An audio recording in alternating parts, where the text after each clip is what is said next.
I'm Dean Braxton, and I have a story of dying and going to heaven. I was working in the Seattle area, working for the county there, King County, and I was a supervisor in the probation department of the juvenile courts. A man from Seattle, working as a supervisor in the Juvenile Probation Department for King County, experienced an event on May 5th, 2006 that would change his life forever.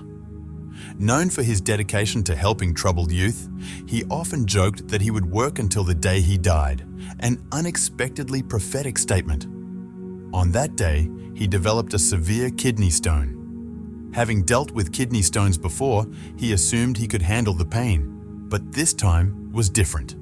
The pain became unbearable, forcing him to go to the emergency room.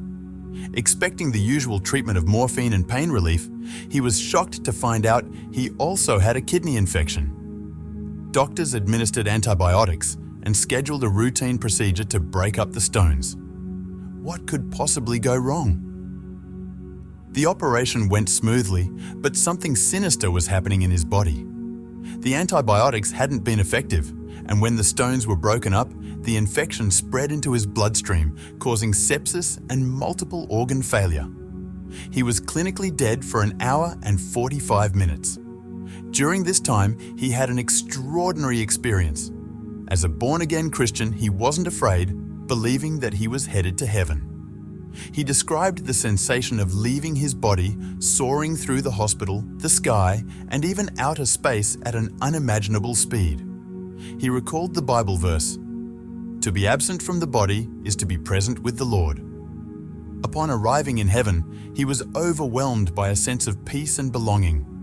Everything, from the trees to the flowers, seemed to welcome him. The greatest desire he felt was to meet Jesus Christ face to face.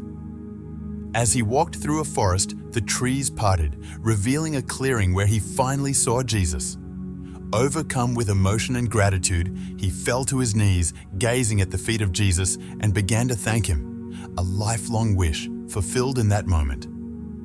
Time and again, he realized that the only reason he was in heaven was because of Jesus' sacrifice. As he looked up, he felt an overwhelming love radiating from Jesus' entire being. When their eyes finally met, Jesus gazed at him with unconditional love as if he had never left.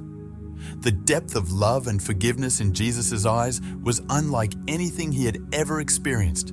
It was truly profound. In that moment, it struck him. When Jesus says he forgives, he truly forgets. The Bible speaks of this in Hebrews chapters 8 and 10, and now he had experienced it firsthand. He felt an eternal sense of being, knowing that while his body had died, the true essence of who he was would never die. After this powerful realization, Jesus spoke to him and said, "No, it's not your time. Go back." The words were so direct and matter-of-fact, yet he was surprisingly okay with them. Instead of retracing his steps through the forest, he found himself soaring above it. Flying wasn't the right word. It was more like he was simply where he wanted to be, effortlessly. As he reached the place from which he knew he would leave, there wasn't a door or any physical barrier, just a sense that the next step would take him out of that realm. His body wasn't ready yet, and he was actually joyful to have more time in heaven. Turning back toward the forest, with Jesus still on the other side, he saw something mesmerizing. Moving to the left, he witnessed creation in a way that was overwhelmingly beautiful. The mountains looked like rolling ocean waves, vibrant and full of life. It felt like he was meant to stay and experience this forever. Eventually, he returned to Jesus, approaching from a different angle. As he bowed before him again, Jesus spoke some more. His light, so brilliant and loving, wrapped around him, filling him with warmth and peace. Once more, Jesus said, "No, it's not your time. Go back."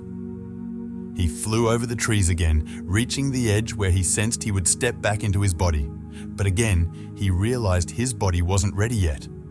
He explored even further this time, veering to the right, where he encountered vibrant blue waters and rivers full of life. The colors were more vivid than anything he had ever seen on earth. For the final time, he returned to Jesus, but this time he saw his family. His grandmother Mary stood at the front of a group of relatives spanning generations. The joy and love radiating from them was palpable, a pure reflection of the heavenly relationships they shared. Their presence confirmed that they had been there all along, but this time he truly focused on them, feeling an indescribable connection. Seeing his family in such a state of happiness and unity was a revelation in itself. If you enjoy our content and want to support us, please click the Super Thanks button below. Your support is more than just a donation. It helps us continue sharing the transformative message of Jesus. Jesus looked at him once more with loving eyes and said, "No, it's not your time. Go back." As if all of creation paused to acknowledge the moment, he felt like a soldier receiving an order, ready to obey. Just before he left, his grandmother spoke, "Bring as many of us back with you as you can." Her words deeply resonated with him, underscoring the importance of sharing the love and reality of heaven. What happened next was nothing short of a miracle. Returning to his body was a mix of emotions. He re-entered to find the medical staff stunned as his heart monitor started to beep again. The jarring contrast between the peace of heaven and the chaos of the hospital room was overwhelming. Physically, he was weak and needed time to heal, but spiritually, he felt completely renewed. His experience had transformed his entire outlook. Now, he lives with a greater sense of purpose, knowing that life is fleeting and every moment matters. He strives to love deeply and share God's message of love, valuing each relationship with newfound appreciation. Seeing animals and other beings in heaven, vibrant and full of life, was an incredible part of his experience. It wasn't just humans. All of creation seemed to thrive there. He was amazed at the sheer number of animals, both familiar and unknown, seamlessly integrated into the landscape. Each creature had a special place, living in perfect harmony with one another and their surroundings. This showed him that God's care extends to all of his creation, not just humans. Although his focus had been on Jesus and his family, the presence of the animals was undeniable. Filled with joy and peace, they seemed to be praising God in their own way, contributing to the heavenly symphony of harmony. Heaven's beauty defied earthly description. The colors were more vibrant than anything on earth, and the light was warm and inviting, never harsh. Everything, from the trees and flowers to even the inanimate objects, seemed to possess life, existing in a state of perfect harmony, free from decay or imperfection. It was beauty beyond imagination. One of the most profound moments came when Jesus imparted knowledge directly into his mind and spirit. It wasn't through words, but through an immediate understanding. He suddenly knew things about God, heaven, and life that he had never grasped before. While some of this knowledge faded when he returned to his earthly body, the essence of it stayed with him, profoundly changing his perspective. Among the insights gained was a deeper understanding of God's love. What he thought he knew paled in comparison to the overwhelming love he felt in heaven. He also learned more about the nature of eternity, the importance of earthly choices, and the reality of spiritual warfare. These concepts were difficult for the human mind to fully comprehend, but he knew their significance. Perhaps most importantly, he became more aware of the spiritual forces at play in the world, both good and evil. This realization reinforced the need for prayer and the importance of putting on the full armor of God, as described in the Bible. His perspective on life was forever changed. Death was no longer something to fear, but a transition to something infinitely more beautiful. While he wasn't in a hurry to die, he understood that God had a purpose for him on earth, and he was determined to fulfill it. The thought of returning to heaven when his time truly came brought him peace. Time on earth now seemed fleeting compared to the eternal present of heaven, making life's struggles feel small in comparison. This understanding deepened his awareness of how he spent each moment, knowing that everything held significance in the light of eternity. In that moment, he gained a deep understanding of its eternal significance. Seeing unexpected faces in heaven reshaped his view on salvation. He became less judgmental, realizing that God's grace and mercy reach far beyond human comprehension. Salvation, he learned, isn't about rigidly following rules, but about accepting Jesus and his sacrifice. He stopped making assumptions about anyone's spiritual state, knowing that only God truly understands a person's heart. His sense of purpose on earth grew stronger after hearing his grandmother's message, "Bring as many of us back with you as you can." He felt a profound responsibility to share his story and help others grasp the reality of heaven and God's love. Every day became an opportunity to live with the awareness that our earthly actions have eternal consequences. His relationships with others transformed dramatically. He began to see each person as deeply loved by God, which made him more patient, compassionate, and eager to share the love he had experienced. He also placed greater value on his family relationships, understanding their significance both in this life and in eternity. The feeling of being welcomed in heaven was unlike anything on earth. He had often felt out of place in life, but in heaven, those feelings vanished completely. Everything around him conveyed a profound sense of belonging and acceptance. That overwhelming love left a lasting impression on him. Heaven also changed his view of the physical body. While our bodies are important, they are temporary vessels for our eternal spirits.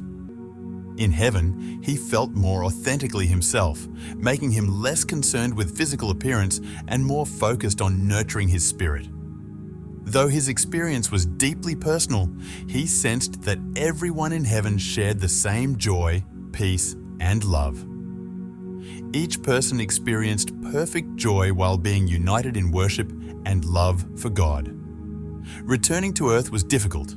Heaven's beauty made him reluctant to leave, but he felt a divine purpose in being sent back, which gave him peace about his return. His life on earth now feels like a mission to share his heavenly experience and help others prepare for eternity. Worship took on a new meaning after his time in heaven. There, worship was a constant state of being, filled with pure joy and love. This new understanding made him approach worship on earth with deeper enthusiasm and awareness, reflecting the heart's truest intentions. His perspective on work and daily activities also shifted. He saw every task as an opportunity to bring a piece of heaven to earth, approaching them with the love and joy he had felt in heaven. This made him more intentional with his time and resources. He gained a deeper understanding of prayer, seeing it as a vital connection between heaven and earth. Although he didn't witness specific prayers being answered, he knew that God was intimately aware of and involved in people's lives, which deepened his trust in God's presence and guidance. His experience deepened his appreciation for prayer. He also saw angels in heaven and understood their purpose, constantly engaged in worship and carrying out God's will. This gave him a greater understanding of the unseen spiritual forces at work around us. His time in heaven also transformed how he related to non-believers. He felt a stronger urgency to share his faith, but he did so with patience and love, knowing that everyone's spiritual journey is unique. Rather than pushing others toward faith, he aimed to gently invite them. He gained new insights into free will and God's sovereignty, realizing that they work together in ways that are beyond human comprehension. God's love allows us to make real choices, even when they lead to suffering, but He is always working to bring good out of every situation. Though he didn't encounter evil in heaven, he came to understand its nature by contrast. The overwhelming goodness and love he experienced there highlighted the stark reality of evil on earth. This reinforced his sense of duty to bring God's light into the darkness. His near-death experience completely erased his fear of death. Now, he views death as a beautiful and welcoming transition to something far greater. While he's not in a rush to leave this life, he faces his eventual passing with joy, knowing what awaits him. The core message he shares is that God's love surpasses all understanding. Heaven is real, more beautiful than we can imagine, and our earthly choices and actions carry eternal significance. What matters most is having a relationship with Jesus, not living a perfect life or following every rule. In the end, he realized that while his experience was profound, the central story is God's love for humanity. He hopes his story encourages others to seek God and live with an eternal perspective, reflecting on life, death, and what comes after. If you've made it this far in the video, you might be interested in our exclusive membership area. This is where we release special videos that can't be shown to the general public. As a member, you'll be the first to see everything, learning truths we can't reveal anywhere else. If you enjoy our content and want to support us, click the Super Thanks button below. Your support isn't just a donation. It's a blessing that helps us continue sharing the transformative message of Jesus. Make sure to subscribe so you don't miss out on future videos.